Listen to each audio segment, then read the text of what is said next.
You're right there, YouTube. It is Crackoon again, bringing you another gameplay. Commentating man, we're here again, bringing you some more Modern Warfare 3 like I do. Going to be playing the 6v6 kill confirmed on the map Piazza, using the Scar L suppressed with the kick proficiency on there. I believe I'm running Sleight of Hand Pro, Hardline Pro, Marksman Pro.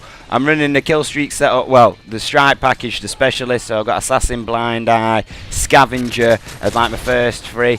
I believe I've got a frag grenade, some stun grenades, and then I don't know, that's about it, man. Doing it like I do. Beasting, boom, getting on with it, man. Dropping MOABs on fools once again, doing it like I do. This is, well, like I said, I'm doing my DLC MOABs in order. The fact of the matter is, yeah, it's coming up to the first DLC drop. You know, all of these maps very soon, people are gonna start getting MOABs on them, no matter what. I mean, once it goes into the core playlist and people are just gonna buy the DLC collection as one instead of going for Elite, then, you know what I'm saying, MOABs are going to be dropping like more often. But I've already got 4 MOABs at the moment, so throughout this whole week and, well, essentially just leading up to the 20th, you're going to see nothing but DLC gameplay from me.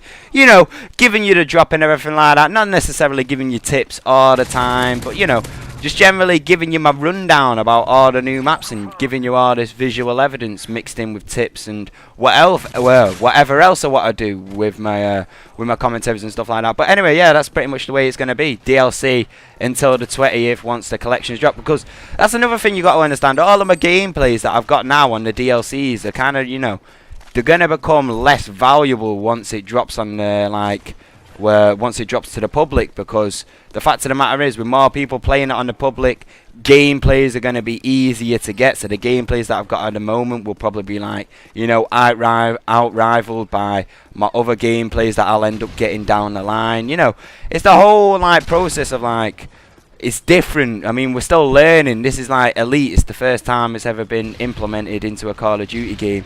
No other game has there been a scenario like this in which a certain demographic of Call of Duty players have been allowed to play the DLC before it's actually been released as like a public DLC, you know what I'm saying, like that. So it's a whole interesting factor like that. So I mean, you're just going to see pure DLC, and that's pretty much all off the table. I mean, I'm going to try and drop as many MOABs as I can, just do as much beasting as I can. So I mean, you take it for what it is. If people don't want to see DLC, there's not much really I can say for that. I mean, eventually down the line, more than likely, I'm going to start posting COD DLC and that again. But like I said, if you've only just subscribed to my channel recently, you won't. I'm sorry, let me get my words out here. You wouldn't be privy to the information about how I first originally ran my channel within Black Ops, and me posting pure DLC with Black Ops. Just like my channel was just completely and utterly based upon Call of Duty DLC, and that's just the way I ran it. So I mean, going back to this, it's kind of like got that nostalgic effect and everything like that. But I mean, once again, like I said, it's also benefiting you, because it's like the first time, like I said before, it's the first time a demographic's being allowed to have access to the DLC maps before, like, it's the public and stuff like that. So I'm also trying to help you and hoping that all of you is what I say. But anyway, that's enough talking about that.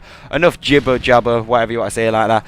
I've died once already. I only died once this entire game, so from now on out till the end of the game, this is just my MOAB, you know what I'm saying, like that. I'm working on my MOAB streak now. So I mean, I don't know, it's interesting, right? I've learned a lot of things about Piazza and a lot of things about MOABing, and I picked up another MOAB yesterday on Piazza, right? It was a pretty random MOAB, in fact, because I wasn't doing too good to begin with, and then, well, anyway, you'll see the gameplay. That's for another time, anyway. But little tips and tricks about, you know, staying alive on this map and feeling comfortable with the spawns and stuff like that. And as you can see here, right, if I want to try and, like, you know, hold down a spot like within domination or something like that, it'll be roughly around up here near where this wine cellar is. I really like this high advantage point which you've got here over B, and then you've got like the multi-directional ways which go up to A, and you can either go like one way through the wine, like the wine cooler, wine cellar, whatever you want to say, like that, or you can go like, you can cut off and go into the middle streets, which is kind of more of a death trap. But locking it around up there is a pretty good idea. But then again, also using the outside of the map, sticking to the cliff sides. This is where you're more likely going to survive, because all around this complete and utter left hand side of the map, where it just stays like close to the cliffs, and you've got, essentially, you've always got a wall against your back.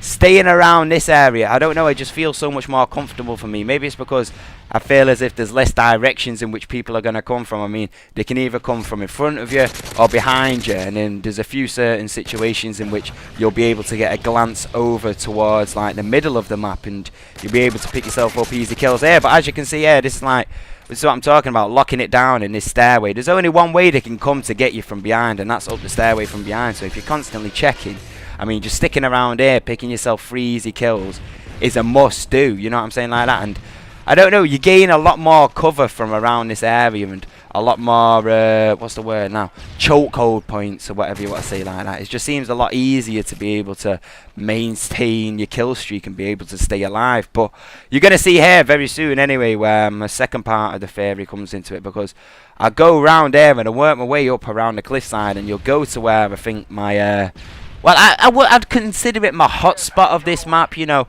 Like any kind of circumstances, this is kind of like the correlation between the two, because you kind of got like this lower, you know, this near where I was speaking about before, near the wine cellar and everything like that. You've kind of got a lower, more distance away part of the map in which, you know, it's more comfortable. There's less flow of traffic.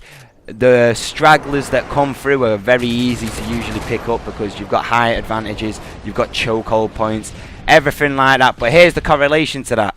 Here is where I'm thinking about now for like, well, I'll come back to it in a second, but you can work around the top side of the map round here near the fountains and near around, well, I'm going, as you can see here, I'm kind of heading back over to the wine cellar, but I fall back here and go back over to this truck, and literally around here is where you want to be able to maintain your kill streak, because the spawns are very thick around here. They'll spawn at the bottom of these stairs, and you've got a great height advantage looking down these stairs into the spawn on C, because they'll just constantly be spawning around C, and there's not much really you can do about it. And then if you flip on the ladder, you've got the fountain here, in which people usually tend to like want to hold down and be able to maintain and stuff like that. And essentially the spawns will just keep on flowing in, and this is the advantages of kill confirmed, because I've just seen there was a tag on these stairs now which just got taken, so I know that there's a person coming up this way, so I kill him and then I know it's there, you know what I'm saying? Like, so anyway, I pick up the MOAB there anyway.